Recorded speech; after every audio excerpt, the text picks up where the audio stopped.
Well, hello again. Welcome to the sixth lecture in our course on business ethics. In this lecture, I'm going to talk about justice, particularly distributive justice, and various theories about what it is to treat people fairly. So, first, I'm going to explain the relationship between justice and the moral equality of persons. Justice requires that we treat everyone as moral equals. This is a sort of way of saying that justice should be impartial. Now, that doesn't mean that we regard everybody as being the same, as being equal in size and strength and IQ and whatever. Some of us are older than others, some of us are smaller or bigger or whatever. We're not all the same, and we're not all equal in those characteristics, but we are equal under fairness considerations. We're moral equals. Justice doesn't require treating people in exactly the same way. It requires paying attention to ways in which people are similar, and it paying attention to ways in which people are different in morally relevant ways. And the whole thing actually falls on this notion of moral relevance. What is a morally relevant difference that means we could treat people differently? The opposite of a fair or just society in this sense is a hierarchical or an aristocratic society, one in which people have a different moral status depending upon their birth or some such thing like that. Things that we would now hope regard as morally arbitrary. So, equality requires that we treat people the same unless there is a morally relevant reason for doing so, and then we can treat them differently.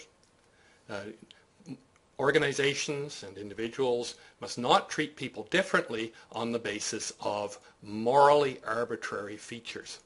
And this is the key issue. What is a morally arbitrary feature as far as justice is concerned? Well, some examples that we're familiar with are treating people differently on the basis of race, because that would be racism.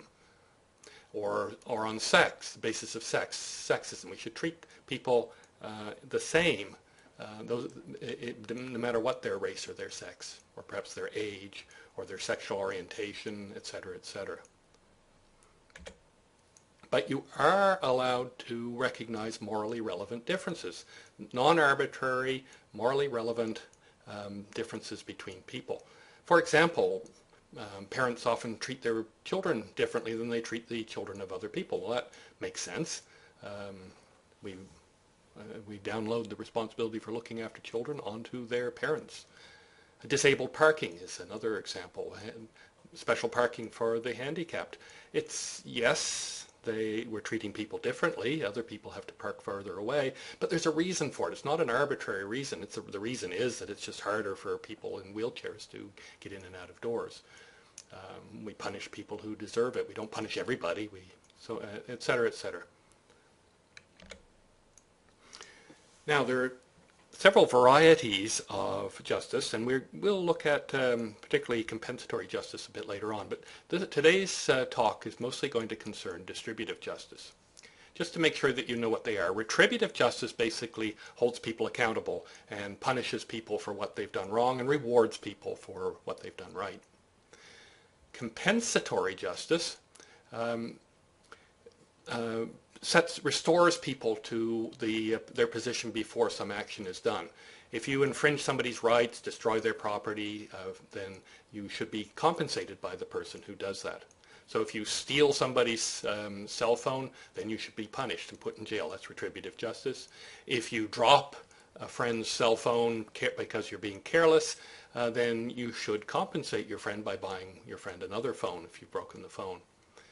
Distributive justice is a little bit different. It talks about how you should distribute the benefits and the burdens of society in a way that treats people as moral equals.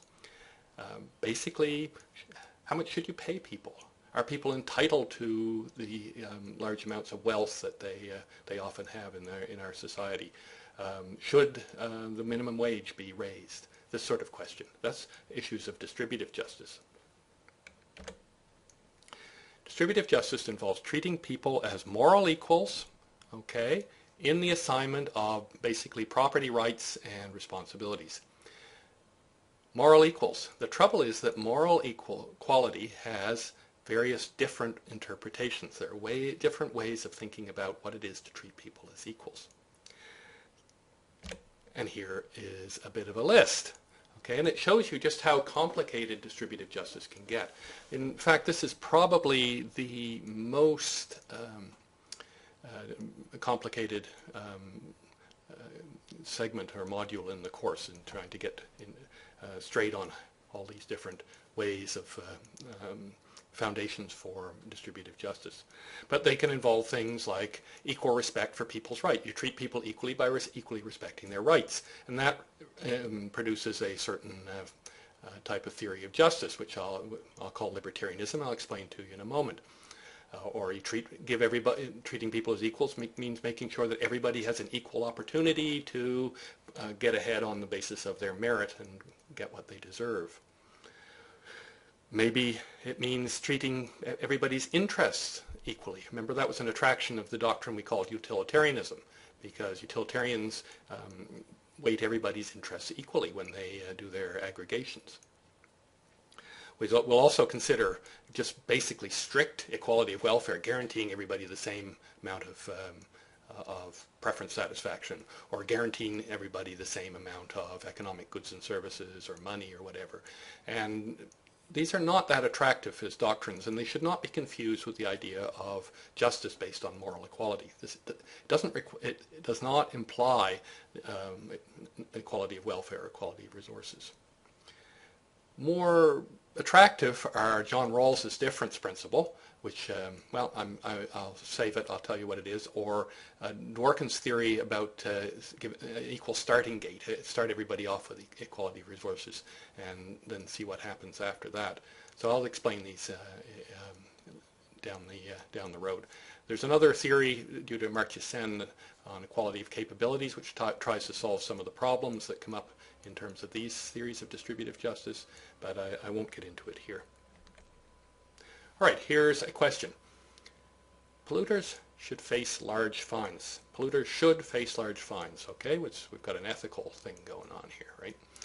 What's the best classification for this claim? Compensatory, distributive, or retributive justice? Stop the video for a second, think about it, and I'll be back and explain it.